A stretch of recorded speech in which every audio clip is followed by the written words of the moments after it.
back to our monthly Elevate, Inspire Latino Lead event series.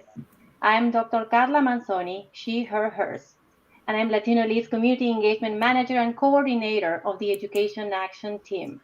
A little bit about Latino Lead. We are a network of leaders created to empower the Minnesota and Latinx community to have a greater social impact through collaboration, power building, and leadership development. And before we start this program, I remind you, please don't forget to register for LeaderCon, the first Latinx leadership conference in Minnesota with Presidential Medal of Medal of Freedom, and key Latinx activist Dolores Huerta, November 9 and 10th, and click the link in the chat to register. So starting our program, we want to introduce the three persons in the panel: Senator Patricia López Torres Rey, Dr. Patricia Conde Brooks, and Ryan Malso. And they're going to self-introduce, and they will tell us a little bit about why they are supporting the Education Action Team. So welcome our three panelists. Buenas tardes. Once again, my name is Patricia Conde Brooks, and I'm the Executive Director of Student Engagement and Inclusion at the University of St. Thomas. I'm an immigrant from Bogota, Colombia, first generation college student, the first woman in my family to get a college education. And up until this day, I'm still the only woman in my family to have a college education, which is something I'm really proud of, but it's also a point of sometimes isolation as not being able to share that experience with others. I'm really excited to have become a new member of the Latino Lead Action Team. Education has been a catalyst in my life. To quote Dolores Huerta, I believe that as Latinos, we need to be educados y preparados. So we must be ready to, move into the next phase of our Latino identity in the United States. And most of that will happen through our education. In higher education, we're making great strides, but we still need to address the needs of educating our Latino students from K to 12. And I'm really excited to be joining the team and having a conversation today to frame around how can we collectively bring together our Latino community in Minnesota and start to address some of the needs that we have. So I'm very excited to be here, and I think I'm going to turn it now to the Senadora, the other Patricia today on the stage. So I hope we don't confuse you between the two Patricias. Bienvenida, Senadora. Muy buenas tardes. It's really a pleasure to be here with all of you. I share the passion for education and serve in the Minnesota Senate. I have been in the Minnesota Senate for 15 years now, and for 14 years, I was a member of the Education Committee. This is my first year that I don't serve in the committee, and it was mainly because we have a lot of passion from members who wanted to serve, and I felt that after 15 years, I wanted to give others the opportunity to serve in that committee. And also I wanted to open opportunities in energy and environment where we have an absence of people of color. But I continue to track this information, continue to work predominantly with communities of color, with the Latino community, trying to bring collaboration and the voices and the participation of teachers and activists and students and people who are passionate about education. So I am very happy to participate in this conversation with all of you that share my passion and the passion of many people in the state of Minnesota, particularly, of course, in a fast-growing student population. The Latino community is one of the fastest growing. So it's very pertinent that we have this conversation today. Mm-hmm. Absolutely. Thank you so much. My name is Ryan Malso. I'm the Associate Director of Latino Lead. I have a little bit of a cold, so you might hear me a little raspy today. But I'm a second-generation Latino.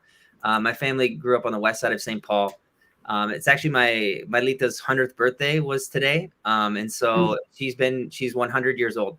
And so her being the first one to come through Union Station in St. Paul is kind of a great story that she shared. And a lot has changed and some is the same from her generations. And so I'm excited to have that conversation today about what we can do in education.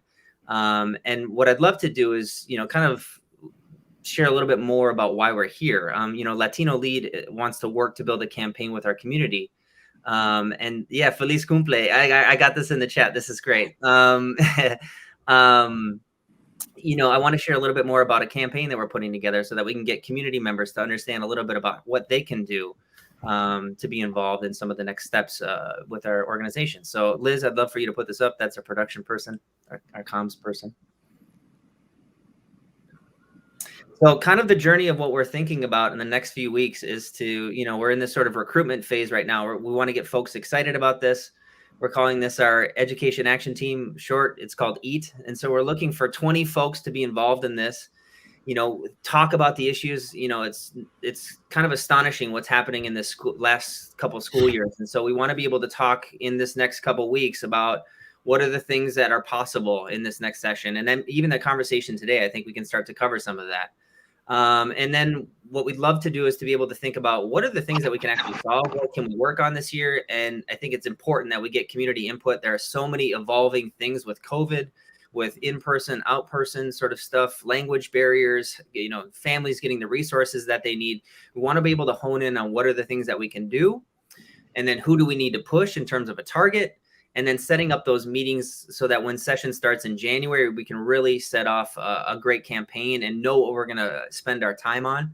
And so you see at the bottom of the screen right now, if you want to join, you can follow that link and sign up to get engaged in what we're going to do. But we also want to be able to support you too through some trainings and support through grassroots lobbying. It's a very well, we'll talk more about it later, I think, with the senator, in particular, like what is that experience like, and preparing folks so that they feel comfortable to be able to sit down with legislators and let them know their story, because it's one of the most powerful things that we have as a community. Yeah. Thank you, Ryan. So I think for the next, 15, 20, 30 minutes, depending, we'll be having some questions and conversation, but I know Carla wanted to announce something before we kind of get started into the questions. Yes, thank you. Thank you, Patricia. So to the audience, if you have questions, please write them down in the chat. We will do our best to respond them to give the panel a chance to explore a little bit those questions. But we are going to start with the questions right now, and Dr. Conde Brooks, which is our new EAT member. EAT is the Education Action Team member. Will ask the questions. So, gracias. Senadora, the first question we have for you is a little broad, but I think you bring a lot of rich experience around this question. So, how do you view the Latino, Latinx community in Minnesota, and what do you think are our main opportunities and challenges? So this is such an important question, and I think in order to frame the two questions related to opportunities and challenges, I'm going to start with the opportunities. I'm going to mention challenges, but I come back to opportunities because I see that as the most important part of what we bring to the public education system in Minnesota.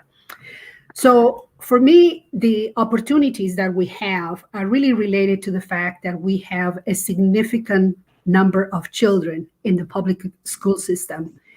And these are the children. When we talk about education and everything that goes with it, this is around kids.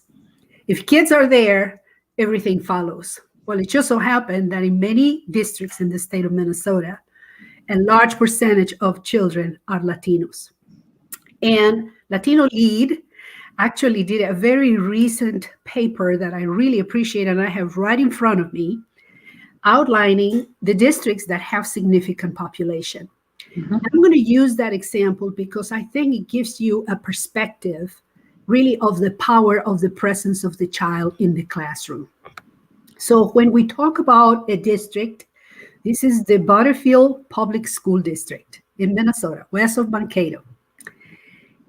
That particular district receives revenue. This is, again, Latino Lead put these numbers for us, very compelling. They have about $54 million, the total revenue that this district gets to educate their children. Well, 63% of these children are Latinos. So the equivalent in money is about 35 million. So imagine if these children decide to go someplace else. if these families decide to move someplace else. The deficit for this district will be so significant that all the other children that are there, which are, young children, 40%, less than 40%, will not have a place to go. They will not have a school. So the opportunity for us is to really talk about the power that we bring, the opportunity that we bring, and really move away from that perspective that often immigrant parents have, in particular immigrant parents say, oh, well, but school is doing this for me. And I cannot ask for more. It just so happened in the state of Minnesota, your child receives funding to go to school, to go to a public school. On average, every child receives about $7,000 to begin with. But then we have these formulas that may bring it for some children up to $17,000 per child. And that child travels with that money wherever the child goes. So it's not like, oh, well, this school is giving me the money. No. The state of Minnesota, taxpayers, give that child that opportunity. And he or she will come around the state, and wherever this student goes, then they bring those resources with them. That is the opportunity that we have. And Latino Lead developed a very good chart that really looks into about 25 districts that have these characteristics. In other words, more than 27% of these 20 plus districts are 27% or larger are Latinos, right? So you take away 27% of these students from these schools, they have a problem. They don't have kids. They don't have revenue for the rest of the population. That is the opportunity. The challenge that we have, I think the challenge that we have is that we are not recognizing that our children bring those resources and really need access to these opportunities. They are there for them.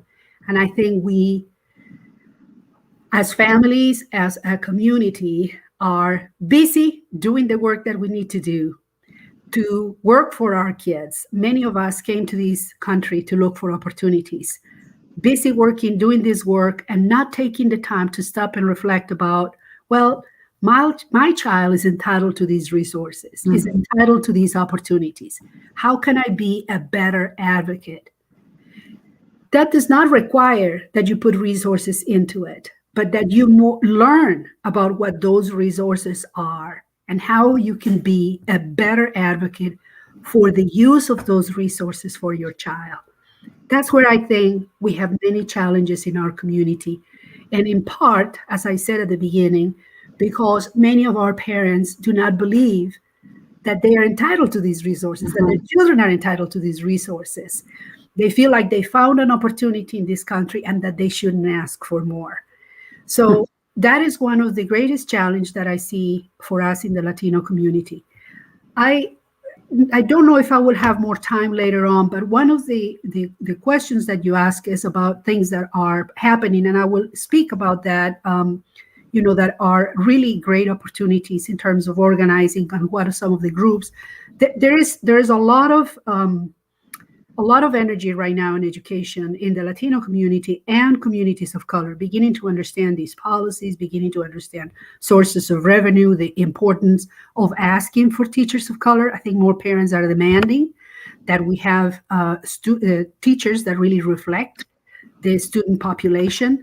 And I feel that is really the direction that we need to take in terms of understanding that our kids have the resources to demand this kind of attention in every school, these kind of resources, these kind of opportunities. And there are some areas where I think some of the challenges with the resources that are dedicated by the state are really different. For instance, in rural Minnesota, where we have smaller districts, where the districts are not passing the referendums. I think this is another opportunity where communities can organize, because when you have a community that like the Latino community organizing, and we've done it in Worthington, where the majority of kids are our kids, we can pass a referendum, which means the local taxpayer will increase the funding for that education, for the education of the children. Well, guess what? If we're the majority, we can actually pass those referendums. But I don't think the communities are understanding the power that you get out if you vote and pass the referendum. You actually have more money for your kids, and everybody has to pay for it, not just you. Everybody who lives in this town is going to have to pay for the education of your children. So there is a tremendous opportunity to really lead some changes and understand the power of our presence in terms of really demographics. Demographics are in our favor, and it's a very powerful thing in education. Yeah, thank you so much for that. It is not, you're reaffirming some of the things that we know, but thank you for expanding on that. So one of the things that drew me to Latino Lead and working with specifically around education is because we are looking to organize and mobilize. So could you maybe share with us, I know you've had many years of experience of doing that specifically with the education committee in the state, but how have people organized and mobilized to influence decision-making that affects Latino education and achievement? Could you give it, we want to learn from others, so what's happening, and what can we learn from their experience? What have you seen that has worked? One of the things that I have seen works very well, especially with Latino leaders and activists, is building coalitions. Latino activists and Latino leaders know the power of building coalitions. And I think this has been done actually very well. There was a process that we engage in, really led by a couple of amazing Latinas who work for the Latino Affairs Council. Violeta Hernandez was the first person that kind of took this, and then Samantha Diaz. And what they decided to do was to really focus on teacher recruitment and investment of teachers of color. And so Violeta conceptualized a model in which all the universities and the higher education institutions will come together to ask for increasing funding for the recruitment, training, and graduation of teachers. And they built a powerful model that involved about 29 higher ed education institutions that came together, made a request for $85 million to increase teachers of color.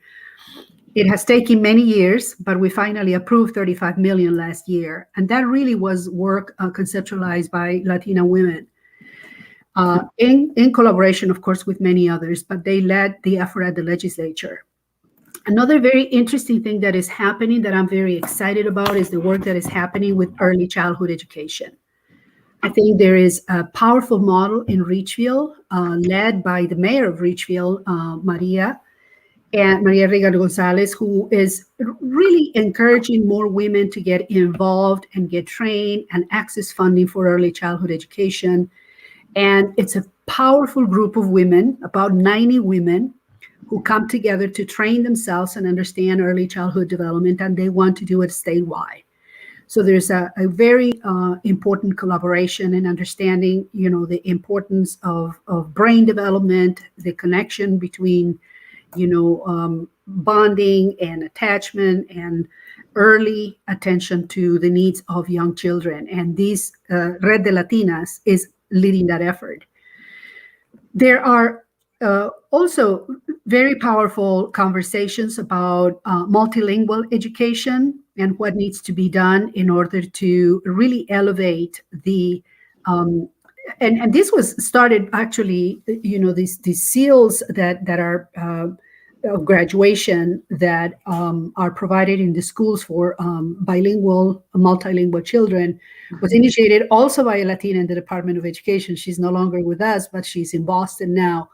So there has been, and so the concept of really understanding that a child that speaks multiple languages actually should receive credit for doing that, not be penalized for not speaking English well, because they quickly learn to speak English and they maintain the language of the family. There is an interesting possibility for us, because if you look at the statistics for children, the Spanish-speaking population is larger than all of the other top languages combined. So you have, out of the 8,000 children, about 3,500 children speak Spanish. And so that's a lot. The next one is Hmong. People think it's Somali, but the next category is Hmong, and then is Somali. And between the 2, 3 Arabic, they're not near the number of children that are Spanish speaking in terms of numbers. So there is a powerful, really issue here with respect to language acquisition and the power of Spanish. Many people here really appreciate and value, and today really want to speak Spanish. So I think there is a potential for us to really look at bilingual education as the Spanish being one of the most appreciated and more spoken languages in the country. So I think those are the opportunities that we have right now. And I think what Latino Lead is doing right now on focusing on these districts, I hope that this conversation will continue, where we really go to these particular districts like Butterfield and say, okay, you have 63% of these children. What do we do? Mm-hmm. How can we make this work? So that 63% of the population will be successful. Do we need to do parent engagement, elevate language, hire more teachers? Because when you have 63%, you can make significant impact. It's a small school, it's a small district, but imagine 63% of the children succeeding at a high level, because we take that school and target the resources and target the opportunity that we have in there. So I hope that this conversation goes into targeting 3 or 4 districts where we have such a significant demographic participation in the school. The outcome could be incredibly powerful, and what we can show that could be done because of the scale could be very interesting, I think. So I hope we continue to move in that direction. Thank you. Yeah, I think the power of coalition, being juntos together, really is going to make a difference. And it's, I know that's why I'm so excited to be doing this with Latino Lead, finding others that are going to be working together. I have a question that might be a little bit, it's going to make you kind of hone in, and maybe you can share with us. What issues are likely to be included in the 2022 legislative session? This is going to be a very frustrating legislative session. And I want to warn you, we are up for re-election. Everybody's up for re-election in the House and the Senate, and we have become a very polarized state, unfortunately. Mm-hmm. The political fight, it's already starting. The criticism of what the governor proposes, what the Senate proposes, what the House is proposing, it's already beginning. Even for some of the issues that we kind of agree.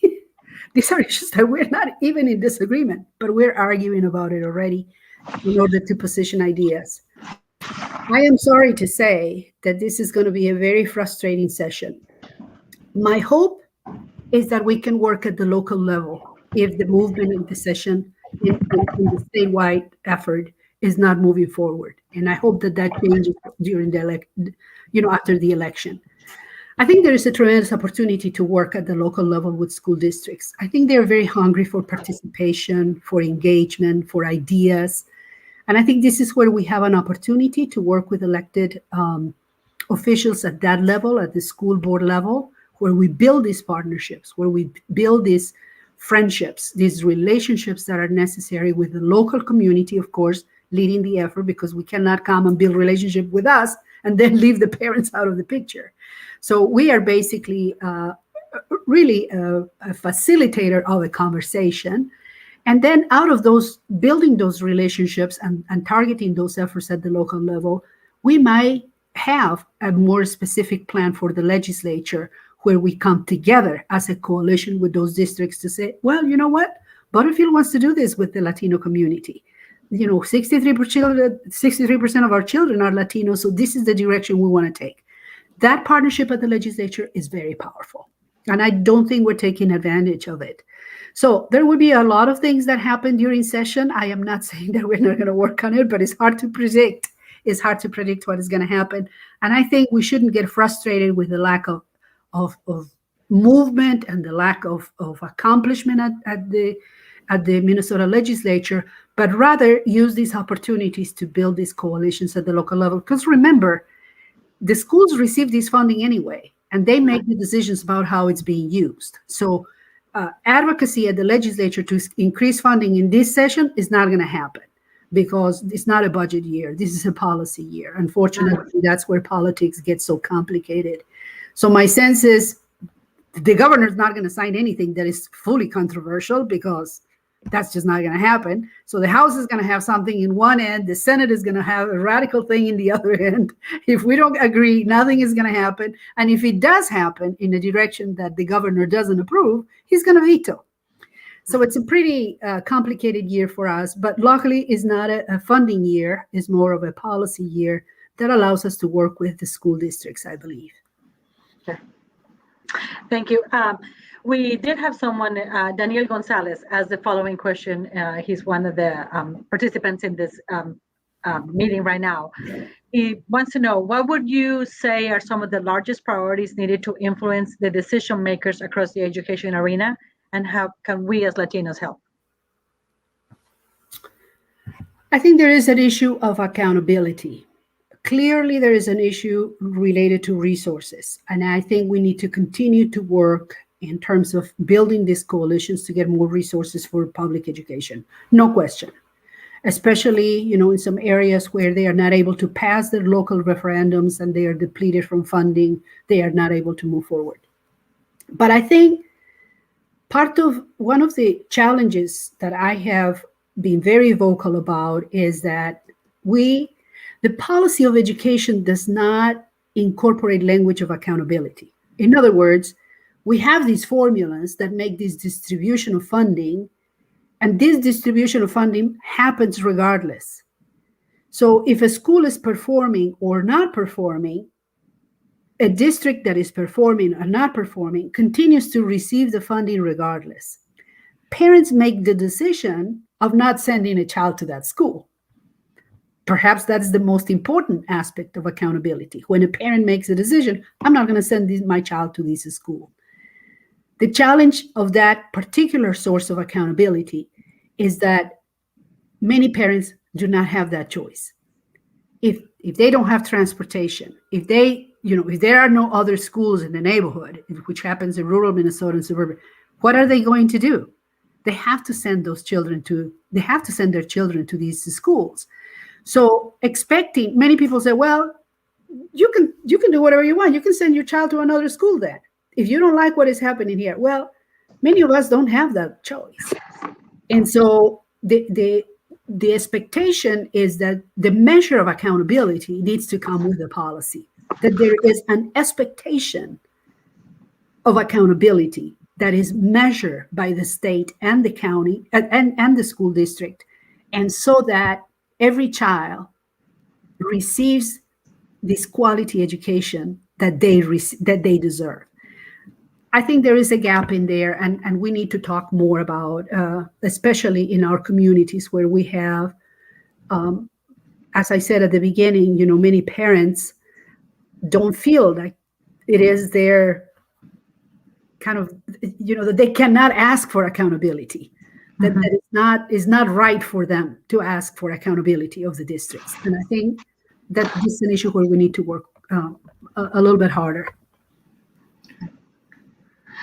Thank you again, gracias. You're bringing up some points around coalitions working together. And so I'm going to shift a little bit and kind of ask Ryan a couple of questions around how do we engage with this work with Latino Lead? So Ryan, how will we define as Latino Lead, those of us that are going to hopefully joining us in the committee, how will we define our course of action? Yeah, what's great is, at the beginning of this, I kind of set out like sort of a generic path that we can do to be successful in this. What I think I want to highlight here is on October 28th from 4 to 5 p.m. we're gonna sit down for an hour and start to talk about what are the things that we really want to take on. What feedback can we take from the Senadora tonight? What are the things that we have from our own districts? If you're an educator, if you're a parent, what are you experiencing that you want to see change? And then really hone in on the things that we want to take on. What coalitions do we want to build? What is what relationships do we have personally with people of influence that we can help to maybe leverage change? And so we'll define that together. And that's what's really great about community organizing is each person has a say in that. Each person has a piece in that. And whether you have a full sense of what's going on in education policy or you're new to this, you can step in and find a path, because I truly, truly believe that, what was it, 7 or 8 years ago? I was an educator myself, super scared as like a first-year teacher. And I remember a friend asking me, hey, there's this meeting happening. We're going to talk about education. We're going to go over to the Senadora's house. I don't know if you met her before, but it should be cool. And you may or not remember the Senadora, but there were several educators that came to your house. We sat in a circle. It was an experience that kind of changed my life in many ways, because I was able to be heard. But I also got to hear other things too, that I was like, wow, I didn't realize that was happening in other places. And what was cool about it is at the end of the day, we were able to come together as a group and make some changes, which is exciting. And that's the hope for this meeting on October 28th. So for folks who are, listening and watching, we love for you to participate by signing up. That's the next natural step. We'll get in touch with you, send you more details so that you can participate. It's a completely virtual experience. So, we realize we want people from, Grand Marais all the way down to Worthington, or, my family's from Albert Lee too. So, all the way from top to bottom, you can connect that way so that you're not alone in this journey, because I think that's what's nice about this COVID experience is you can meet with people from all over the place, and you can do it. I'm literally in my parents' basement right now. So That's excellent. Yeah. Thank you, Ryan. When, I started talking with Carla and Ryan, and there was a group of us that we met to kind of start talking about what does it look like to join this committee. Yeah. I know that I had the question, joining grassroots efforts or doing advocacy work, it takes some education and just a sense of just sort of becoming familiar with the process, because there is a process, and that's what I'm excited about, that we are going to have a process so that we can do this, and feel confident, feel well informed. So I'm just going to ask you, Ryan, because I've never done this. I'm new to advocacy working around this, and so, but I'm very excited to do this and listening to what the senator's saying and listen to you. Yeah. Just what is the experience when you meet a legislator? What's the experience like? And are you going to train me to say the right thing? And I'd love for Ryan to say something, and I'd love for the La Senadora to hopefully also say, don't say this and don't say that, so that we come. I want to feel prepared, educada y preparada to do this type of work. And so what's that experience like? It's actually not much different than this, because it's all on Zoom, right? So we're all just faces and boxes right now in many ways.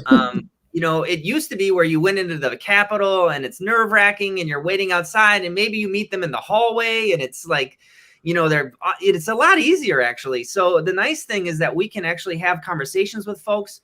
They're often in their own personal space or somewhere that's convenient for them.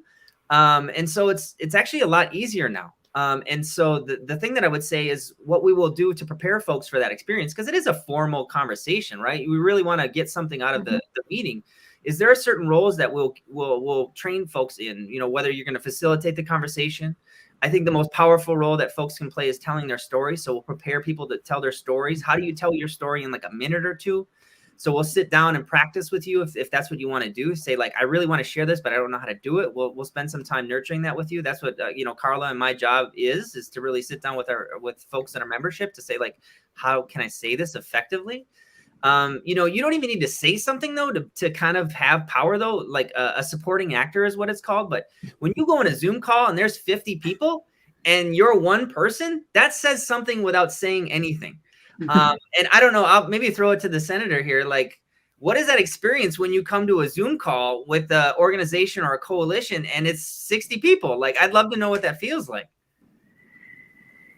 I am very personal about these things, to be honest. I really, I miss the personal connection. I miss, when I have the teachers, when I have the parents, when I have the kids, it's different. But obviously, I think, Ryan, you're exactly right. It's a lot easier, we have a short period of time. And sometimes, when we have time at the legislature, members really like to ask a lot of questions. And so people are very uncomfortable about that.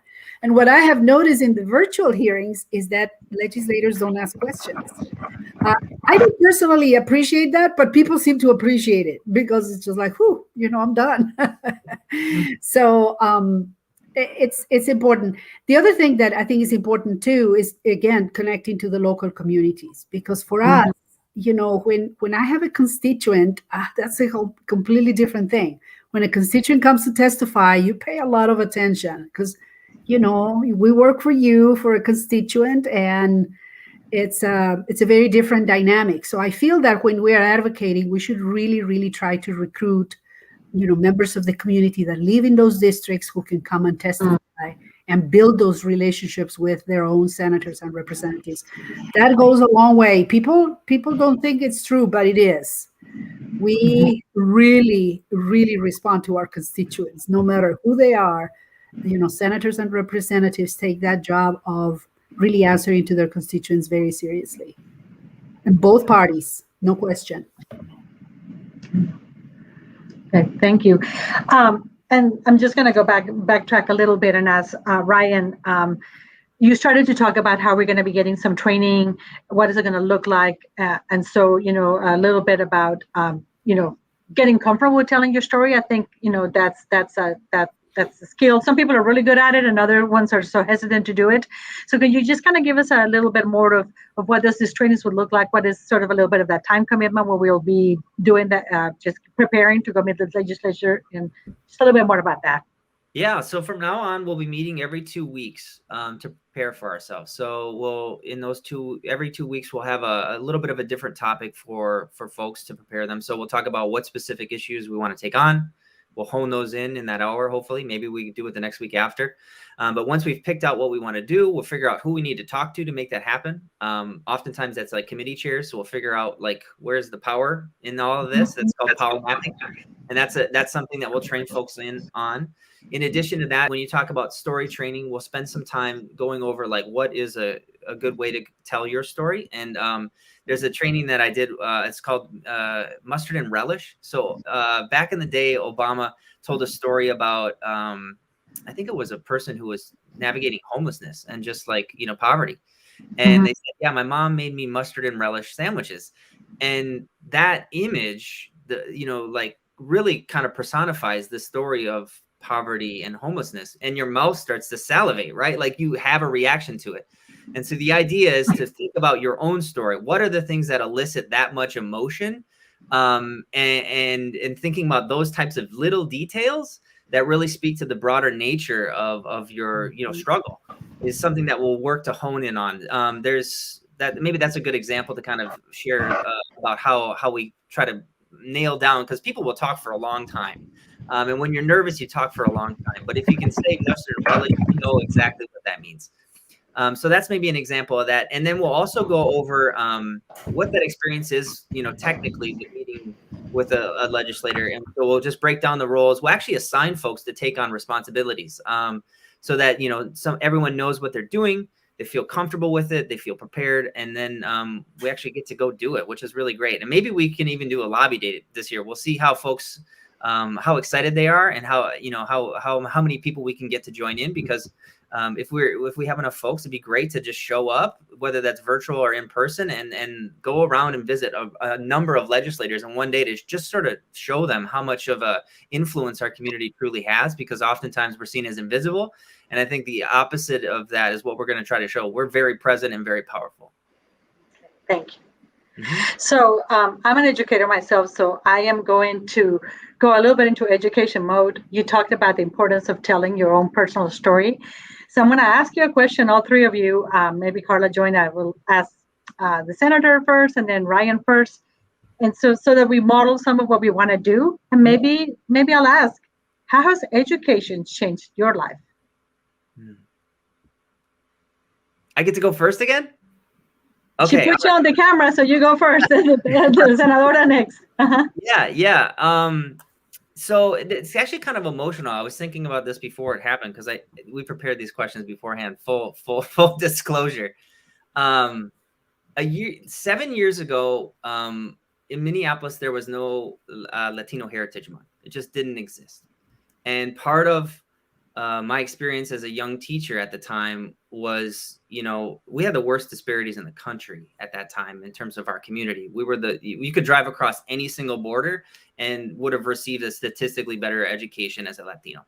And so like that was like super frustrating. And I remember going to, talking with my friends about like, what can we do? Like, what can we do as educators? And we ended up forming a group called the League of Latino Educators. And so that was a group of people just like in living rooms, having coffee together, coffee shops after school. And we ultimately went to the Minneapolis School Board and asked for a Latino Heritage Month to be, like represented in the schools. And what's really cool is I think it was yesterday, there was a tweet by Minneapolis schools that said, hey, many years ago, there was, a fight for the Latino heritage, and here you are, it's here today. And it just made me reflect on that, like, wow, that was 7 years ago, and how much has changed, and how much I actually see our community celebrated each month, and more it happens. And that's those things that are like small but big. I have vivid memories of that, and that feels good. So those are the things that I think about when education has changed my life. I never would have been able to think that as just a classroom teacher that I could have that happen, but every month kids get to celebrate that now, see themselves each month, and that's in 60 schools in one district. And I'm just one person, so it feels really cool to see that happen. Senadora, do you mind sharing with us how you think education has changed your life? Well, education has had a very profound impact, of course, in my life. There is no question. And, it's interesting when I think about education today versus how I thought about education before. I think that there is an expectation in Minnesota and in places where we have such great disparities that we have to be better educated than anybody else to obtain similar jobs that white people will get with less education. And I find that to be more and more the case as, I see highly educated, highly trained Latinos and Latinas competing for jobs, especially in academia, and not being able to get them. And so education for me has played kind of that role. I think sometimes people wonder if I have a master's degree. It's just like, really? I don't know. It's not required to have a master's degree to be a senator. But it's almost like I have to have it if I want to, if people expect me to have this high level of education in order to speak about education. But that is not the expectation for the white majority, especially the legislature. And so not only for me, it has been absolutely essential, and I pursue education because it was a value. And there were 9 children in my house, and I come from a very low-income family in Colombia. And for my parents, it was essential that we have the best education. And I now wonder why my father really insisted that we go to private schools when we were in elementary school and then in high school. But he did. He wanted to make absolutely sure that we went to the best schools. And obviously that helped me, of course, go to college, and then came here and I went to college. And so for me, it was my family expected me to do that. And I did that because that expectation was there. It has opened doors for me. But now I see that in order to compete, I have to be better educated than other people, applying for the same opportunities, pursuing the same opportunities. So I do think it's essential that we talk about, the importance of education. For me, it has really been very, very important. Thank you. And I know, Carla, you went kind of quietly there, we got a few minutes left, but I would, if you don't mind sharing quickly how your life. I would love to share. So education for my family. So I grew up in a family that was wealthier. So for my grandfather was jumping from jumping into the middle class education, and then I grew up in a wealthier family. But then when I moved to to a different country, when I migrated, I couldn't do anything. But education, having the college diploma, allowed me to pursue higher education and a doctorate. So if I hadn't had that diploma, I would still be thinking, what can I do? being in a different country. So for me, it has given me choice. It has allowed me to change my job so many times, because I would like go back and rethink myself, always through education. I've been an educator. I've been a professor for 6 years, and I saw how education changed the life of my students in higher education. And now I am a mother. And for me, I grew up in a country where, same as Senadora, in order to have a good education, you had to go to private schools. And so my family did, the same effort to send us to private schools. But I get to be in a place where I can send my son to public schools. And I'm so excited that that's something that we can do. But then I realized that we need to still fight for that, and we need to put our efforts so that we can change, and make education equitable for our Latinx students as well. So yeah, so education has been major in my life, and I think that I need to continue being an involved parent and an involved part of my community. So I'm thrilled to also be part of this education action team as coordinator and as part. And so I would love to invite everyone to join our education action team. It's very easy. When you join Latino Lead, you just click that you want to be part of the education action team, and automatically you will be part of our team. It's a time commitment that is doable. We will be virtual so that everyone can join us and be part of the team. And so Liz there is sharing the link, www.latinoleadmn.org. Join, and then you click Education Action Team. You want to be part of that one, and maybe other things as well, because we are a growing network. We are expanding our reach. We're becoming more and more active. So we need more people to be part of our efforts. So we will be closing now, if that's okay with our panelists. We will start reminding people of everything that is going on with Latino Lead. We have so many things going on. We have a conference coming up soon. So everyone remember to register for this amazing conference. It is a wonderful opportunity to connect and to network and to learn more. We'll have Dolores Huerta, and we'll have many other great speakers, Chuck Rocha, Omar Jimenez, Alfredo Martel, local, so some local representatives, some national figures, and then Maria Isa, our amazing local musician, but also entrepreneur, and also like super activist in our community.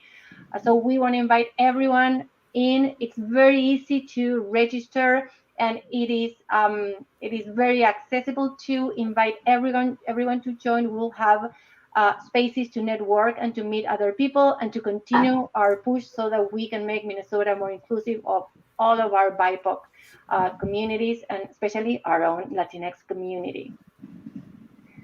And then we are going to be finishing soon. And one last piece of being involved and part of our community is our effort to vote and help everyone vote. Mm-hmm. So one of the last pieces of programming that we wanted to have is share with everyone a video that we have. Secretary Simon and then Rosa Talk are going to be doing a bilingual video. So I will share that video at the end of our event. So I will also tell everyone to remember that we are going to have an after-event survey. So once you receive that survey, please make sure that you give our feedback to us. We want to keep improving. We want to keep doing things better and better every time. And so that's the way that we are going to continue working with the community and providing the programming that we want to that serves our entire community. Lastly, I think that we have panelists that are very busy right now, so maybe as we finish this panel, I don't know if Senator, you would like to, where you need to go, if you want to just like say goodbye to everyone and continue your day. We know that you are very, very extremely busy, and we appreciate so much time that you spent with us today. So if that's something that you would like to do, I would like to offer you the freedom to say goodbye to the big crowd. We are very, very, very thankful to you, but we wanted to give you that opportunity if that's something that will work with your schedule. Well, thank you so much. Thank you for the invitation. Thank you for this opportunity. Thank you for the work that you do on behalf of our children, on behalf of our community. And, the future is very bright because you are working to make it bright for all of us. So I am very excited about partnering with all of you to do this work. And thank you for inviting me to be part of this conversation. Have a good evening. Bye-bye. Bye-bye. Muchísimas gracias. Thank you so much for the opportunity to learn more about Latino Lead, and specifically to learn more how to engage around our education action team. I'm really excited to work on this, and I hope others join us in this. After listening to what Ryan had to share and hearing from the center about our challenges and opportunities, and how we're going to be trained, how we're going to be, given the confianza, the trust to go forward and do this and do it effectively. I'm just really validates the decision that I made earlier this year when I decided to join the team. And I hope that others will join us in doing this type of work. Education opens doors, changes lives. And like I started with, say, we need to be educados and preparados. So thank you so much. If anybody wants to connect with me, I'm on LinkedIn, Patricia Conde Brooks. Just let me know that you were part of the conversation today. Love to be able to partner with all of you. And I just say thank you so much for holding this space and for holding this really important conversation that's going to change the life of our community. Thank you. Muchísimas gracias. Thank you so much, Patricia. It has been amazing to have you, and the Q&A went amazingly between the two of you and the three of you actually. So thank you so much for your time, for your effort, and for being so connected with us as we continue our work with education. Finally, we also wanted to remind everyone about our next meeting. So basically, our main goal with this event is to remind everyone that we have an upcoming meeting on October 28th, 4 to 5. And yes, right. So we want to have everyone join us. Everyone who is interested in education and want to make a difference, please join us. And then also, if you know of other people that is passionate about education, spread the word. Like, it would be amazing if everyone in this call can reach out to 3 or 4 people who are also passionate in education, so we can expand our network and be more impactful in our work. And I think that we are getting close to the end. Mm-hmm. And I think that Ryan, is there anything else you think we would need to add? No, I think you did a great job. I just feel grateful to be in the space with some really powerful Latinas. It's just always an honor to see the strength within our community, visualized for all of us to see, because I know there's so many things that each of you do in your lives. And just thank you for your time. So thank you so much. Thank you. So we are going to finish this event with a video. Remind everyone that we are already voting. Voting already started. Please register to vote and tell everyone that we need to vote. This is another way that we are engaged civically. So we are engaged in our education action team. We are engaged in our community. We are engaged when we vote. So that's the last way that we're going to say bye-bye to everyone.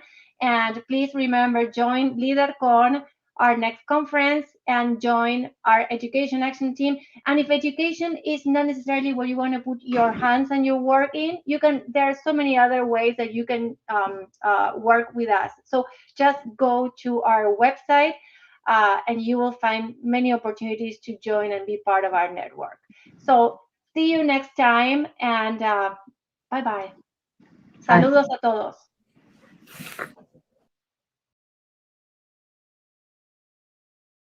Hola, soy Rosa Toc, directora ejecutiva del Consejo Estatal de Asuntos Latinos de Minnesota. And I'm Steve Simon, Minnesota's Secretary of State. We want to recognize and celebrate Latino Heritage Month, and one of the ways we want to do that is to get everyone to register to vote.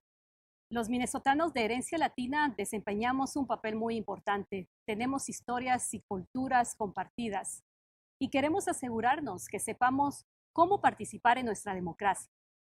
Minnesota actually happens to be #1 in America in voter turnout. But we know that not every eligible Minnesota voter is using their voice or making it heard. And we especially want to make sure that new Americans are hearing this message. El día de las elecciones es el 2 de noviembre. Si no estás inscrito todavía, regístrate para votar antes del 12 de octubre para ahorrar tiempo. O puedes registrarte el mismo día de las elecciones en tu lugar de votación. Remember that Minnesota law allows you to take off of work to vote. It also allows you to bring someone with you to the polling place to help you vote. Just go to mnvotes.org and click on Español to get all the information you need, including information about where to vote. Nuestro voto es nuestra voz. Prepárate para participar en las elecciones locales de 2021.